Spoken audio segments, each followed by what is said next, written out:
5,000 feet underground, the rock itself is trying to kill you. You're standing in a tunnel carved into the belly of the earth, and the walls are radiating heat like the inside of an oven. The thermometer, if you could trust it, reads 130 degrees Fahrenheit. Your skin is slick with sweat that evaporates the moment it forms. The air tastes like metal and sulfur and something else you can't quite name. Something ancient, something wrong. You strike the rock face with a steel drill, and the impact sends a jolt through your eyes. You've been doing this for 18 minutes. In 2 more minutes, someone will drag you out of here before your heart gives out, before you collapse into the puddle of scalding water pooling at your boots. The candle mounted on your helmet flickers. The flame shrinks. You know what that means. The carbon dioxide is rising again, pooling in the low spots like an invisible tide. Breathe too deep, too fast, and you simply stop breathing altogether. This is the Comstock Lode, Virginia City, Nevada, 1878. And the men working these tunnels aren't soldiers or prisoners. They're volunteers. They showed up, signed their names, picked up a hammer, and descended into conditions that would make a modern safety inspector weep. They did this for $4 a day. But here's what nobody tells you about the deepest hand-dug mines in American history. It wasn't just the heat that killed them. It wasn't just the bad air or the flooding or the collapse. It was something far simpler and far more terrifying. It was the fact that nobody knew how deep was too deep. Nobody knew where the breaking point was, so they just kept digging. And the mountain kept taking them. To understand why thousands of men volunteered to descend into what can only be described as a man-made hell, you have to go back to 1859. That's when 2 Irish prospectors named Patrick McLaughlin and Peter O'Reilly were digging for gold in a canyon on the eastern slope of Mount Davidson. They'd been finding small amounts of placer gold, the kind you pan from streams, nothing spectacular. But their shovels kept hitting this strange blue-gray mud that clogged their equipment and slowed their work. It was everywhere, mixed in with the gold, and it was driving them crazy. They had no idea they were standing on top of the richest silver deposit ever discovered in North America. A man named Henry Comstock showed up, claimed he owned the water rights to the spring they were using, and talked his way into a share of the claim. The blue mud was assayed. The results came back. And suddenly, the entire equation changed. That worthless sludge contained roughly $3,000 worth of silver per ton, at a time when a skilled laborer made maybe $500 a year. Word spread.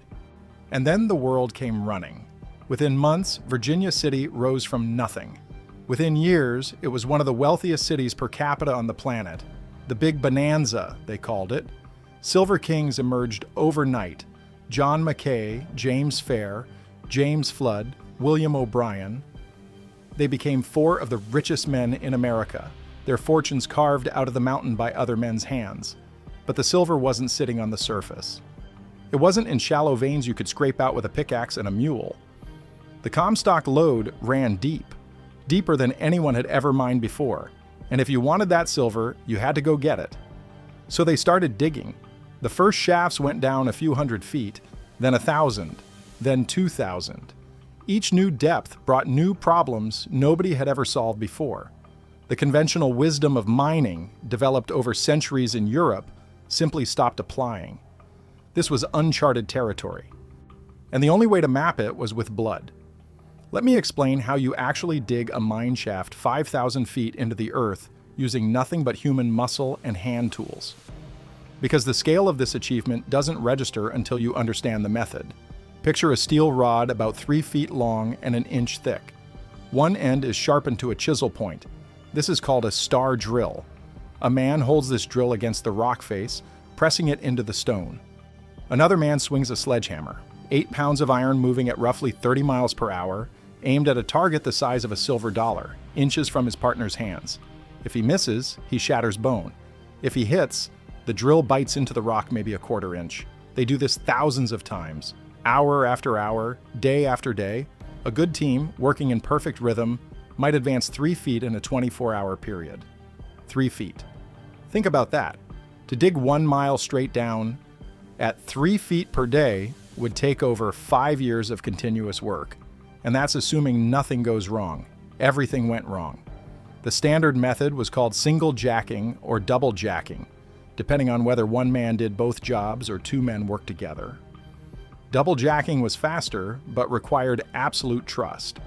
The driller would rotate the star drill a quarter turn after each blow to prevent it from sticking. The hammerman would swing in steady rhythm, never varying, never hesitating. If the driller flinched, if the hammerman's aim wavered by an inch, the result was catastrophic. They drilled holes in patterns. Once enough holes were bored into the rock face, they packed them with black powder, or later, dynamite. Everyone retreated. The blast went off, and then they went back in to clear the rubble. This was called mucking, shoveling shattered rock into ore cars that ran on narrow-gauge rails, pushing those cars to the shaft, hoisting the debris to the surface, then starting the whole process again.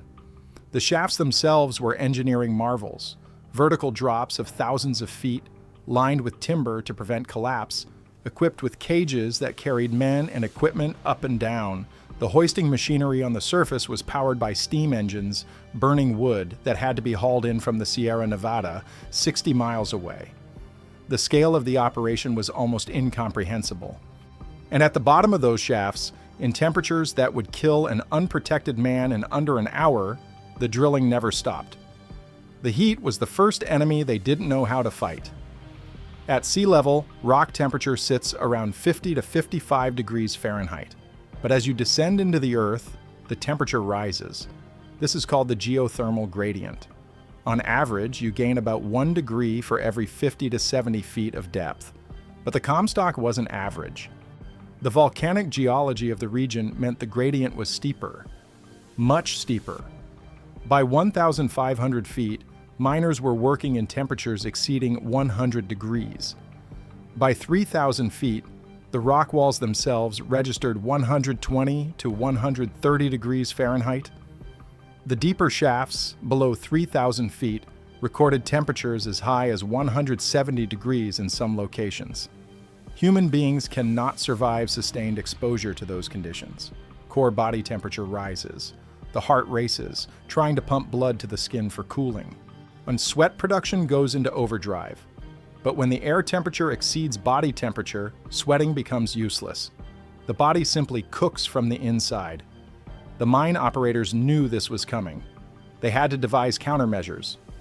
First came ice, tons of it, hauled down from the Sierra Nevada, lowered into the deepest workings, and allowed to melt.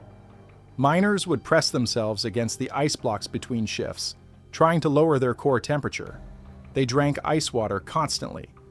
One estimate suggests that miners in the deepest levels of the Comstock consumed up to 3 gallons of water per hour just to replace what they sweated out. Then came the ventilation systems. Massive fans, driven by steam power, forced fresh air down into the tunnels and pulled the heated, oxygen-depleted air back out. The air shafts ran for thousands of feet, and the engineering required to make them work pushed the limits of what 19th century technology could achieve. And even with these systems running at full capacity, the deepest tunnels were barely survivable. Shift times dropped. In the early years of the Comstock, miners worked 8-hour shifts.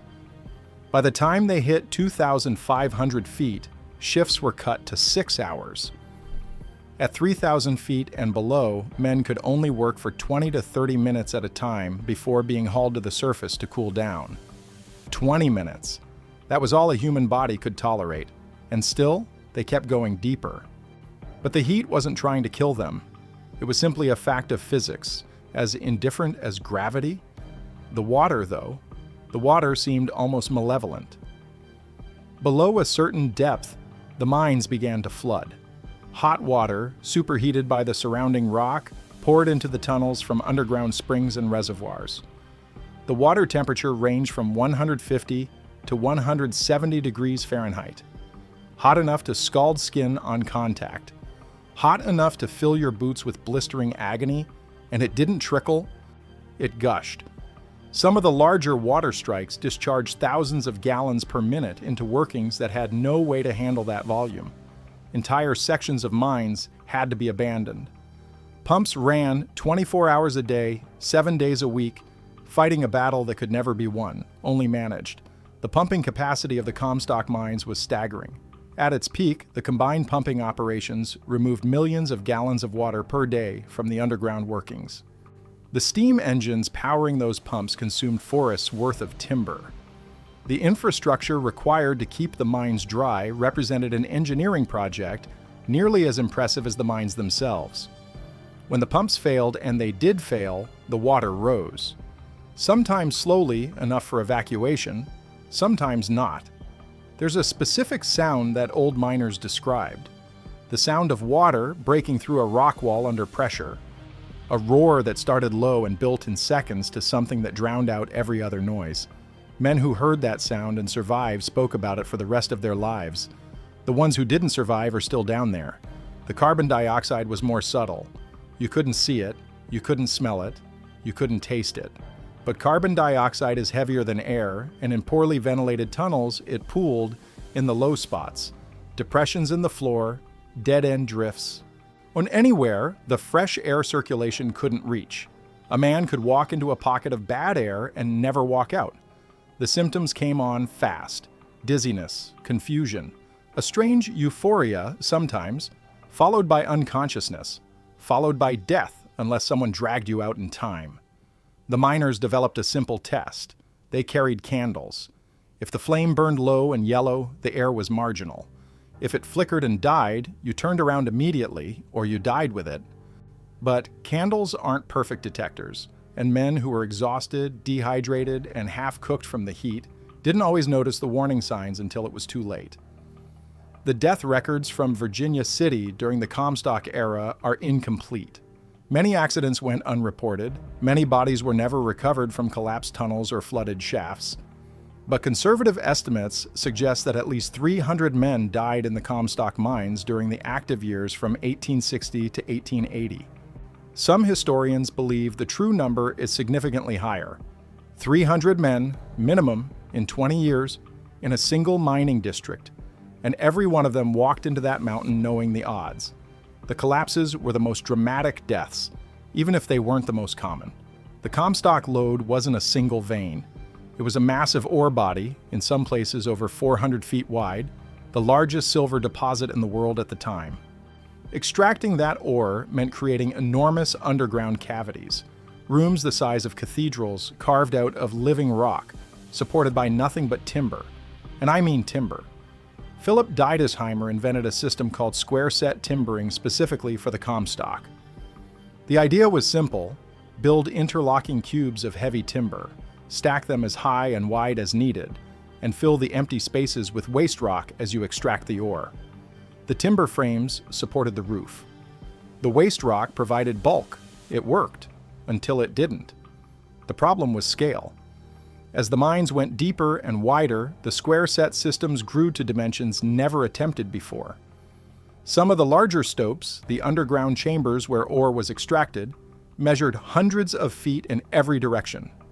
The weight pressing down on those timber frames was measured in millions of tons, and timber, no matter how strong, eventually fails. When a stope collapsed, it happened fast. The timbers would start creaking, groaning under pressures they were never designed to bear. Experienced miners learned to read those sounds. A particular pitch, a certain rhythm of cracking, meant you had seconds to run. Sometimes they made it. Sometimes the mountain moved faster than human legs could carry them. One collapse in the Ophir mine in 1869 killed 7 men instantly. The cave-in propagated through multiple levels, in destroying thousands of feet of timbered workings in a matter of seconds. The rescue crews who dug into the debris found bodies crushed so completely they could only be identified by their clothing. The fire that started in the Yellow Jacket mine on April 7, 1869, killed at least 35 men. Some estimates go as high as 45. The blaze started when a candle ignited dry timber in a shaft station. The fire spread through the ventilation system, carried by the very airflow designed to keep miners alive. And smoke and toxic gases poured through the underground workings. The men below had no warning. The first they knew of the fire was when the smoke reached them. By then, it was already too late. Some died from the flames. Others died from carbon monoxide poisoning, asphyxiated by gases they couldn't see. Still others, trapped by the fire, retreated deeper into the mine, hoping to find refuge in unexplored drifts, only to discover there was no air left to breathe. And rescue operations continued for days. When the smoke finally cleared, the bodies told the story. Men found huddled together in dead-end tunnels. Men found with their hands pressed against sealed doors. Men found alone in the darkness, having wandered in circles until they simply stopped. The Yellow Jacket fire prompted safety reforms, better ventilation, fire doors, escape routes, but the reforms came too late for the dead. The deepest workings on the Comstock reached approximately 3,300 feet below the surface. That's over half a mile straight down, carved out inch by inch with hand drills and explosives. The Consolidated Virginia Mine, the Offer, the California, the Belcher. These operations pushed into depths that seemed almost impossible given the technology available. But the depth record for hand-dug mines doesn't belong to the Comstock. That distinction goes to South Africa. The Village Deep Mine, later renamed the South Deep Mine, reached depths exceeding 10,000 feet. But that achievement came in the 20th century, with the benefit of mechanized drilling, advanced cooling systems, and material science that didn't exist in 1878. The question is, how deep could men actually go using only hand tools, black powder, and human willpower? The practical limit, given the heat and the water and the structural challenges, seems to have been somewhere between 3,000 and 4,000 feet for most 19th century operations. Beyond that depth, the costs became prohibitive. The ore had to be extraordinarily rich to justify the expense of ice hauling, constant pumping, abbreviated shift times, and catastrophic accident rates. At the Comstock, they hit that limit in the early 1880s. The Bonanza ores were exhausted. The remaining silver was lower grade, not worth the fortune it cost to extract from extreme depth. The pumps slowed. The hoists stopped running. The shafts flooded. By 1898, most of the major Comstock mines were silent. Today, the modern mining depth record exceeds 13,000 feet. The Mponeng gold mine in South Africa descends nearly 2.5 miles into the Earth's crust. Miners there work in conditions that would have been fatal in the 1870s. Ice protected by refrigeration systems that pump enough cold air to create actual ice formations in tunnels where the rock temperature exceeds 140 degrees. The technology has changed. The fundamental challenge hasn't. The Earth gets hotter as you go down. The rock wants to collapse. The water wants to flood. The air wants to poison you. These facts don't care what century you live in. What's different now is that we've engineered solutions to problems the Comstock miners could only endure. They had ice blocks. We have industrial refrigeration. They had hand pumps and steam engines. We have automated systems that can remove a lake's worth of water every day. They had canaries in cages. We have gas monitors with digital readouts and automatic alarms. But somewhere beneath our feet, in shafts that haven't seen light in over a century, the bodies are still there. The Comstock mines were never fully excavated. When the silver ran out and the operation shut down, they didn't bother recovering everything. Broken machinery, collapsed timber, the remains of men who died in passages too dangerous to reach. The groundwater rose, the tunnels flooded, the darkness returned. What remains is a three-dimensional labyrinth of flooded shafts and collapsed drifts stretching for hundreds of miles beneath Virginia City. Occasionally, someone proposes draining the old workings, exploring what's left, maybe extracting the silver the 19th century miners couldn't reach with their limited technology. These proposals never go anywhere. The cost would be astronomical. The danger would be extreme. And honestly, there's something obscene about the idea. Those tunnels are graves. They should be left alone. When you walk the streets of Virginia City today, you're walking on hollow ground. Beneath the tourist shops and the historic buildings and the old saloons, there's nothing but void, miles of it, carved by hand. The men who did that work are mostly forgotten.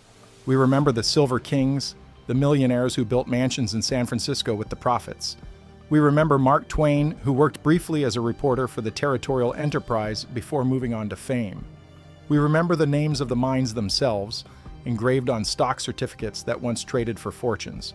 But the drillers, the muckers, the men who held star drills against rock faces in 130-degree heat while someone swung an 8-pound hammer at their knuckles, those names are largely lost. We know some of them.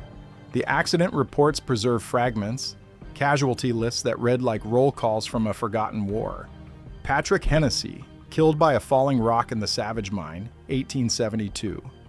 Thomas Fitzgerald, crushed in a cage accident, 1874. John Muller, overcome by bad air in the hail in Norcross, 1869. Names, dates, and wages were better than anything they could do. They came because the wages were better than anything they could earn in the daylight. $4 a day, when farmhands made $1 or less. $4 a day, when the cost of living in Virginia City ate up most of it anyway. But still, it was something. It was a chance. And they knew the odds. Everyone knew the odds. You worked the mines for a few years. I saved what you could and got out before your luck ran out. That was the plan. For some of them, it worked. For others, the mountain collected early. There's a philosophical question embedded in all of this, and it's one that doesn't have a comfortable answer.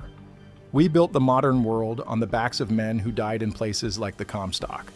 The silver that came out of those mines financed railroads and telegraph lines and factories. It paid for the infrastructure that made industrialization possible. Every piece of 19th century progress carries a hidden cost measured in human lives. And we don't talk about that cost. We admire the engineering. We celebrate the fortunes. We visit the ghost towns as tourists and buy souvenir shot glasses with pictures of old mine headframes on them. But we don't think about what it actually meant to be the person swinging that hammer in the dark, the heat that stole your breath, the water that could boil you alive, the roof that might come down on your head with no warning, the certain knowledge that if something went wrong, nobody was coming to save you. Not in time. These men weren't heroes in any traditional sense. They didn't choose suffering for a noble cause. They chose it for a paycheck. They chose it because the alternatives were worse. They chose it because the mountain was full of silver and someone was going to get it out, and it might as well be them. That's not heroism. That's something harder to name. Desperation, maybe? Pragmatism?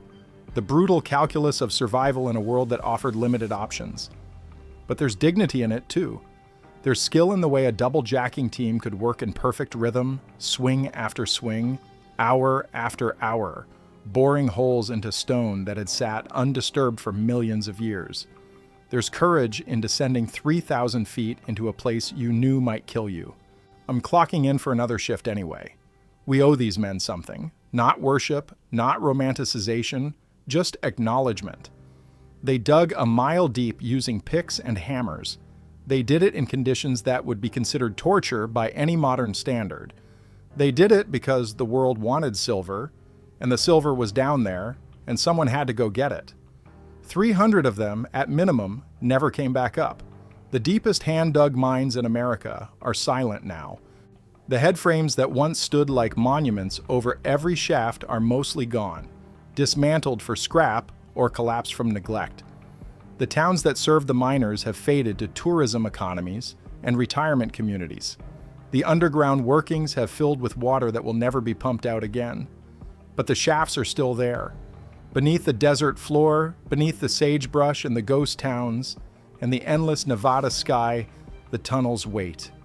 And if you listen carefully, if you put your ear to the ground in the right place on a quiet night, the old miners say you can still hear something. The dripping of water through fractured rock, the settling of ancient timber, the echo of hammers that stopped swinging over a century ago. The mountain remembers. Even if we don't. The Comstock lode produced roughly $400 million in silver and gold between 1859 and 1880. Adjusted for inflation, that's somewhere between $10 and $15 billion in modern currency. An almost incomprehensible fortune ripped from the earth by hand. Every dollar of it was paid for in sweat and blood and lives cut short. That's the real legacy of America's deepest hand-dug holes. Not the silver that built mansions. Not the engineering marvels that pushed technology to its limits. not the fortunes made and lost on the San Francisco Stock Exchange. The legacy is simpler than that. More human. Men went down into the dark because there was silver at the bottom. Some of them came back up, some of them didn't, and the world moved on, richer for their sacrifice, largely indifferent to the cost. If you ever find yourself in Virginia City, walking the wooden boardwalks past the old brick buildings, take a moment. Look down at your feet. Think about what's underneath you. Think about the heat. Think about the water. Think about the darkness that stretches down for a mile. Think about the men who worked there, who died there, who never asked to be remembered, but who deserved to be anyway. Because every piece of progress we inherited from the 19th century, every railroad and telegraph line and industrial fortune, rests on a foundation dug by hand in places no human being should have ever gone. The deepest hand-dug mines in America weren't just holes in the ground. They were monuments to human endurance, built by men whose names we'll never know, in conditions we can barely imagine. And the only proper response to that legacy is silence and respect, and the simple acknowledgement that we are all standing on the shoulders of the dead. The mountain took what it wanted, the world took what it needed, and the miners, forgotten, remain underground forever.